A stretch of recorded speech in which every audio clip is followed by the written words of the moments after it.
വലിയ വലിയ കമ്പനീസ് ഇപ്പൊ ആമസോൺ ആയാലും ഇപ്പം ദുബായ് ഗവൺമെന്റ് അല്ലെ, അബുദാബി ഗവൺമെന്റ്, അങ്ങനെ ഒരുപാട് ബിഗ് ബിഗ് കമ്പനീസ് ഇതിൽ ഷെയർ മേടിക്കുക അല്ലെങ്കിൽ ഇതിൽ ഇൻവെസ്റ്റ് ചെയ്യുക, ഇതൊക്കെ എപ്പോഴെങ്കിലും സ്വപ്നം അല്ലെങ്കിൽ ഇപ്പൊ പറയുന്ന ഒരു വാക്കാണ് മാനിഫെസ്റ്റേഷൻ, മാനിഫെസ്റ്റ് ഒക്കെ ചെയ്തിട്ടുണ്ടായിരുന്നോ? ഒരിക്കലും ഇല്ല. എനിക്കറിയില്ലായിരുന്നു ഇങ്ങനെ ഈ പൈസയൊക്കെ ആയിട്ട് പുറത്തുനിന്ന് ആൾക്കാർ വരുമെന്ന് എന്റെ സ്വപ്നത്തിൽ പോലും ഇല്ല, എന്റെ ചിന്തയിൽ പോലും ഇല്ല. നമ്മളന്ന് ആകെ ഉള്ളത് ലോൺ എടുക്കുക, വിജയിച്ചാൽ നിനക്ക് കൊള്ളാം, വിജയിച്ചില്ല സ്ഥലവും കൊണ്ടാവും, നമ്മൾ വെച്ച ആധാരം കൊണ്ട് ബാങ്ക് പോകും, ഇതായിരുന്നു നമ്മുടെ മുമ്പിലുള്ള.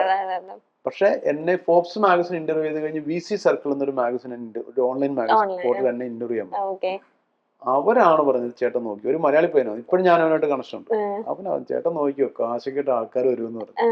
ഞാൻ എവിടെ അത് എൻജോർ ക്യാപിറ്റൽ ഫണ്ട് ഉണ്ട് മറ്റേ, ഞാനോട് ഇവനെന്തോ നമ്മളെ പറ്റിക്കാനോ വെട്ടിക്കാനോ പറയണമെന്ന് പറഞ്ഞു. പക്ഷെ അവനാണ് ആദ്യമായിട്ട് ഇങ്ങനെ ഒരു സാധനം ഇങ്ങനെ ലോകത്തുണ്ടെന്ന് എന്നോട് പറഞ്ഞു. ഞാൻ അപ്പൊ ഗൂഗിളൊക്കെ തപ്പി നോക്കിയപ്പോ ഇത് ഉണ്ടെന്ന് മനസ്സിലായി. പക്ഷെ അതും എന്റെ അടുത്ത് ഇങ്ങനെ വരുമെന്നോ അല്ലെ ആമസോൺ വരുമെന്നോ അമേരിക്കൻ ഗവൺമെന്റ് വരുമെന്നോ നമ്മൾ മനസ്സിൽ പോലെ ആലോചിച്ചു.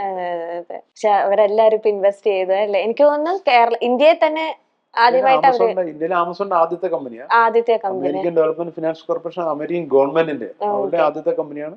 ഗൂഗിളും ഫേസ്ബുക്കും മൈക്രോസോഫ്റ്റും ഒക്കെ നമ്മളത് ചെയ്തിട്ടുണ്ട്.